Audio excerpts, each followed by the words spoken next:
Olá, sejam todos bem-vindos a esse vídeo. Eu tô aqui para falar de um assunto que surgiu assim de uma certa inquietação interna, né, de alguns questionamentos que me tenho feito diante da minha experiência clínica e alguns estudos que são sobre os sintomas e a utilização de medicação, prescrição de medicação, né?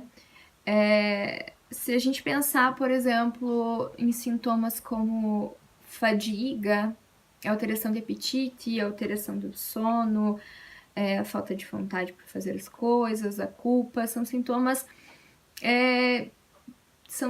descritos no DSM da depressão, né? Mas quem hoje em dia nunca em nenhum momento da vida não sentiu esses sintomas, sem ter necessariamente uma depressão de fato, né? Um diagnóstico de depressão. Sintomas que surgiram por episódios, eventos, como por exemplo a perda de um emprego ou o término de um relacionamento, né? Eu tenho visto no trabalho clínico pacientes que passaram por alguns médicos especialistas de área X por estarem apresentando sintomas físicos sem nada nomeado, né, como uma doença, enfim, até chegar a algum médico especialista, né, um neuro, e fazer a prescrição de um medicamento de fluoxetina, porém sem falar o que talvez pudesse estar acontecendo com esse paciente, ou talvez pudesse encaminhar para um psiquiatra, ou até mesmo por uma terapia, por talvez estar se apresentando sintomas ansiosos de uma possível hipótese diagnóstica de uma ansiedade, um transtorno do pânico, né? Esse paciente fez o uso da medicação, foi muito útil naquele momento, com certeza, porém, ao passar do tempo, dos meses, os sintomas retornaram após o término do uso dessa medicação, quando finalizou, porque com certeza o que foi tratado foi o sintoma, né, e não a causa, né. Outro paciente foi em um médico X, né, ao chegar na consulta estava cabisbaixo, relatou estar tendo problemas com insônia, né, por ter terminado um relacionamento. O paciente, na época, adolescente, né? E o médico prescreveu uma medicação no qual esse paciente relata ter tido bastante complicações e até mesmo cessou o uso por conta própria, né? A gente tem que pensar que medicação desse tipo, dessa classe, ela deve requerer um acompanhamento, porque a gente tem que pensar que cada ser humano ele é único, cada organismo ele é único. Essa medicação vai agir de forma diferente com são medicações que têm efeitos colaterais, né? E fazer o acompanhamento para possível aumento de dosagem, diminuição de dosagem e até mesmo a troca da medicação em casos que não tenha surtido o certo efeito, né? E situações em que especialistas acabam fazendo um diagnóstico numa consulta de 20 minutos, 10 minutos, né? Onde o paciente, vou dizer assim, se autodiagnostica ao relatar os seus sintomas e sai dessa consulta com um diagnóstico. E esse diagnóstico, o paciente ele acaba levando para a vida toda, né? Então, vou na consulta, saio de lá com diagnóstico de depressão. Então, eu saio de lá pro resto da minha vida. Eu tive em algum momento depressão e em alguns casos será mesmo que foi de fato uma depressão maior, né? Será?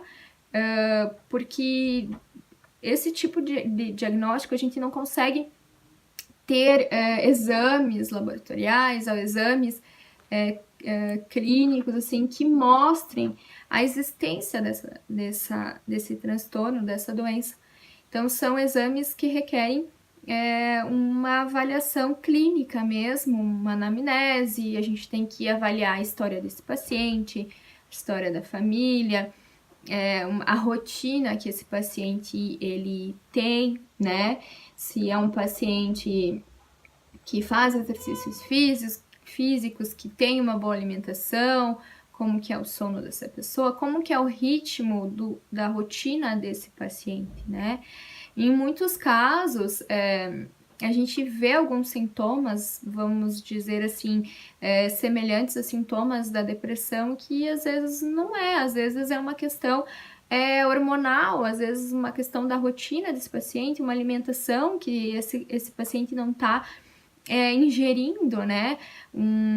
Por exemplo, algumas vitaminas, a vitamina D, alimentos que possam produzir a serotonina ou a melatonina, né, responsável pelo sono, fazer uso de uma boa suplementação, ômega 3, B5, B12, que possa auxiliar nessa composição hormonal, né, uma melhora nessa composição hormonal e um equilíbrio hormonal para que não resulte em sintomas, né? E até mesmo esse desequilíbrio pode acarretar problemas, por exemplo, um paciente que é exposto a muito estresse, né? Uma pressão muito grande, ele até pode compreender, a mente desse paciente pode até compreender, sim, eu lido muito bem com o estresse, né, com tensão, mas o corpo desse paciente não compreende isso. Então, ele tem,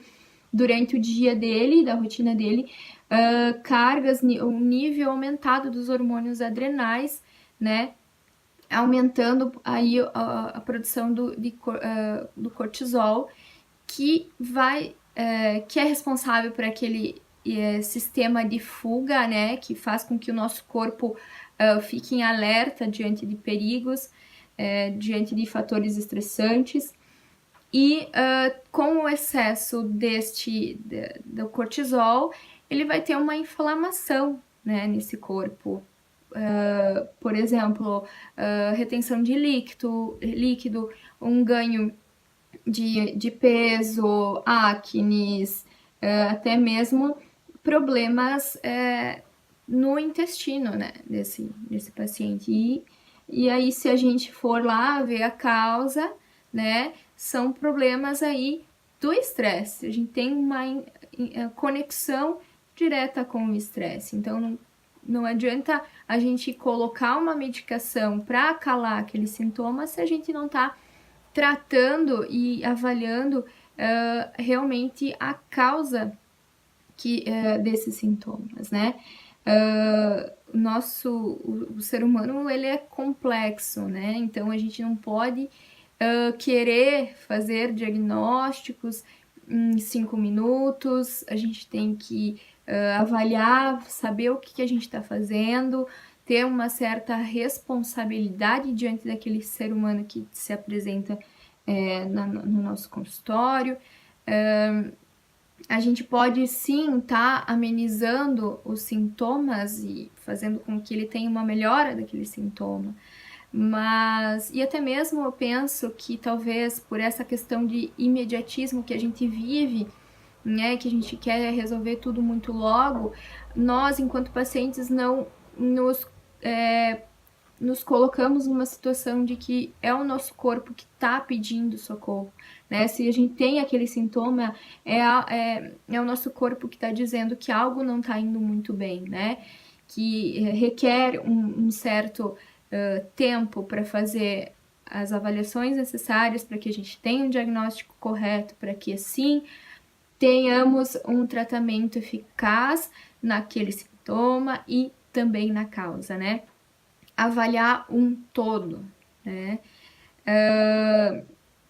Também a questão A gente tem que pensar no ritmo daquele paciente, no dia a dia, se é um paciente que tem dificuldades de dormir, como é que tá a rotina dele? Será que ele não tá desregulado, a questão de horários, né? Exercício, como é que tá o exercício físico, né?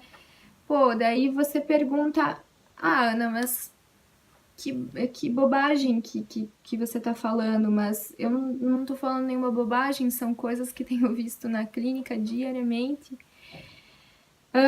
E diante de estudos também, bobagem é você diagnosticar alguém em 5 minutos, isso é uma bobagem. É prescrever uma medicação que talvez esse paciente não precise dessa medicação. E muitas vezes, em muitos casos, são medicações que adolescentes estão tomando sem ter uma necessidade daquela medicação. Não só adolescente, mas qualquer adulto ou qualquer pessoa, né, esteja tomando uma medicação talvez que ele não precise daquela medicação. Claro, casos que realmente a medicação ela vai ser um componente obrigatório para aquele tratamento, mas diante de um diagnóstico correto e preciso para aquilo, né? Vamos pensar, o paciente vem numa consulta com um médico do pulmão e aí ele reclama que ele está com um problema no coração e aí o médico do pulmão receita uma medicação para o coração.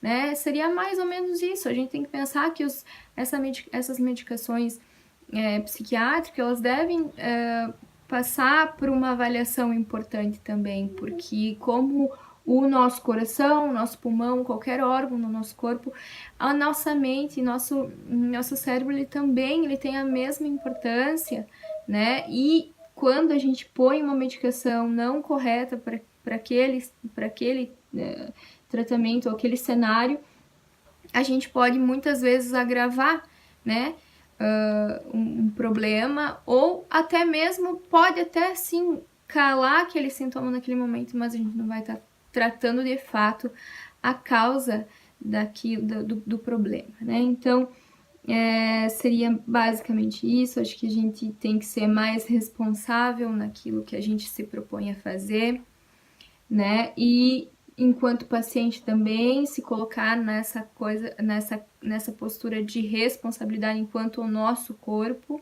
né? Aquilo que tá ali pedindo, tá pedindo um socorro, vamos dizer assim, a gente tem que olhar com outros olhos para nós mesmos, né? Porque a gente tem que pensar que a gente tem que ser o melhor amigo do nosso corpo, né? Muito obrigada e até a próxima.